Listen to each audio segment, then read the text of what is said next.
নমস্কাৰ বাইদেউসকল এমটেক অসমলৈ আপোনালোকক স্বাগতম জনাইছোঁ।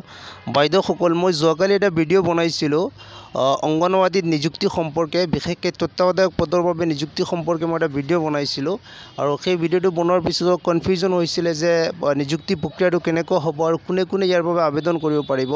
চ' মই সেই কনফিউজনটো ক্লিয়াৰ কৰাৰ কাৰণে আজি আকৌ মই ভিডিঅ'টো বনাইছোঁ। চ' এইটো ভিডিঅ'ত মই বিতংকৈ বস্তুটো আপোনালোকক বুজাই দিম।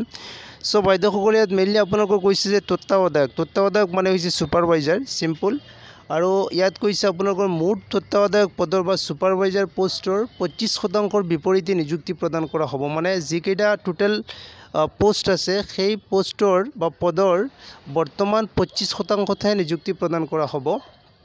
আৰু কৈছে কোনে কোনে আবেদন কৰিব পাৰিব, মানে বৰ্তমান যিসকল কৰ্মী হিচাপে নিয়োজিত হৈ আছে বা বৰ্তমান যিসকল অংগনৱাড়ী কৰ্মী হিচাপে কৰ্মৰত আছে, অনলি তেখেতসকলেহে আবেদন কৰিব পাৰিব। আৰু তেখেতসকলৰ মাজৰ পৰা ছুপাৰভাইজাৰসকল বাছনি কৰা হ'ব। আৰু সেই বাছনিৰ বাবে ইতিমধ্যে কৈছে যে কেইটামান ক্ৰাইটেৰিয়া লগাইছে। সেই ক্ৰাইটেৰিয়া হিচাপে কৈছে এই ছুপাৰভাইজাৰ পদৰ বাবে আবেদন কৰাৰ বাবে কোনো ধৰণৰ বয়সৰ ঊৰ্ধ্বতম সীমা আপোনালোকৰ নাথাকিব, আপাৰ এজ লিমিট নাথাকে। যিসকল বৰ্তমান কৰ্মৰত হৈ আছে কৰ্মী হিচাপে তেখেতসকলে ইৰেছপেক্টিভ অফ দ্য এইজ আপোনালোকে ইয়াত আবেদন কৰিব পাৰিব।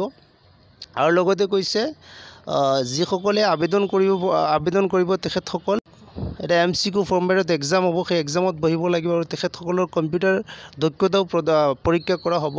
সেই গোটেই পৰীক্ষাখিনি যিসকল সফলভাৱে পাছ কৰিব পাৰিব তেখেতসকলক এতিয়াৰ পৰা ছুপাৰভাইজাৰ হিচাপে নিযুক্তি প্ৰদান কৰা হ'ব।